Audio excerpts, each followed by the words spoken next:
நேற்று என்னுடைய மனைவி செல்ஃபோனில் யாரோ ஒரு சகோதரி ஒரு மெசேஜ் அனுப்பியிருக்காங்க. நீங்கள் திரும்ப திரும்ப இந்த மாதிரி இந்த நீங்கள் வந்த பாதையெல்லாம் சொல்லிகிட்டே இருக்காதீங்க,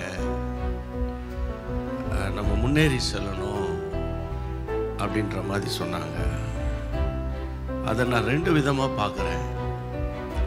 ஒன்று, முன்னேறி செல்ல வேண்டும் என்று ஸ்தோத்திர கூட்டத்திற்கு பிறகு வியாழக்கிழமை காலையிலேயே கர்த்தர் சுனிதாவோட என்னோடு கூட பேசி அன்றைக்கு அடுத்த வெரி நெக்ஸ்ட் டே ஆண்டவருடைய ஊழியத்தை செய்வதற்கு பலன் கொடுத்துட்டாரு.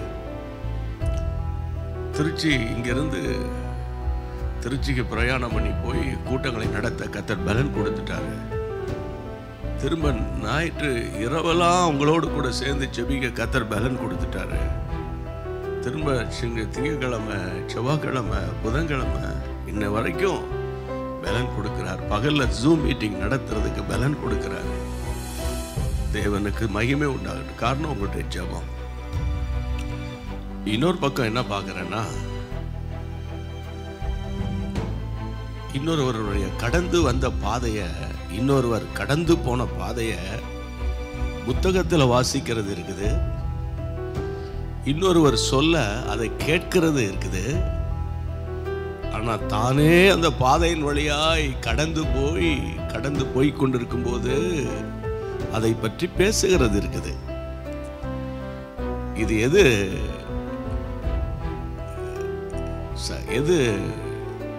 ரொம்ப ஆப்டா இருக்குன்னு கேட்டீங்கன்னா, அந்த பாதையின் வழியாய் கடந்து போகிற மனுஷனுக்கு தான் அந்த உண்மையான பாடு தெரியும்.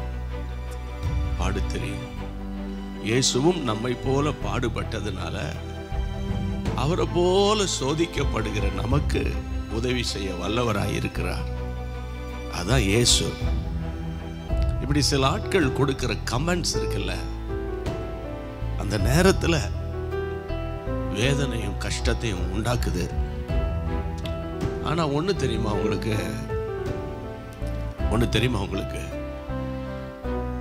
என்னைக்கு இந்த ஊழியத்துக்கு வேதத்தை சுமந்து கொண்டு நாங்கள் வந்தோமோ அப்போதே ஆண்டவர் சொல்லி கொடுத்திருக்கிறார், இந்த உலகத்தில் நமக்கு உபத்திரம் உண்டு, நம்ம தான் திடன் கொள்ளணும். அவர் உலகத்தை ஜெயித்தாரு, நாமும் ஜெயிப்போம். ஒவ்வொருத்தருக்கும் ஒரு பாடு, ஒவ்வொருத்தருக்கும் ஒரு கஷ்டம், ஒவ்வொருத்தருக்கும் ஒரு நிந்தை, ஒவ்வொருத்தருக்கும் ஒரு இழப்பு.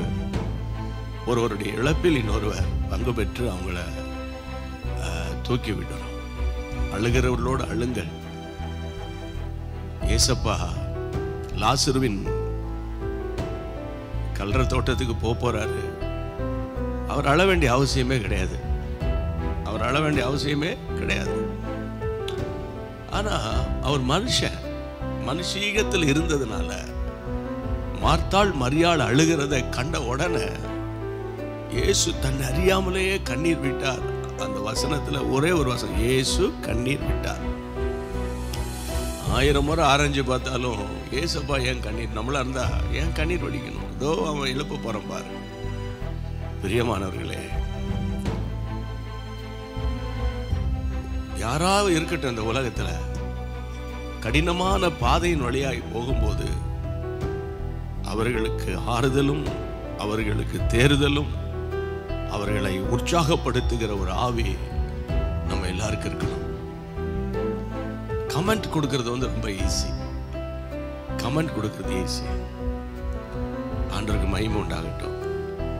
ஆனா கர்த்தருடைய பெரிய கிருபை, கர்த்தர் பலப்படுத்தி கொண்டு வருகிறார்.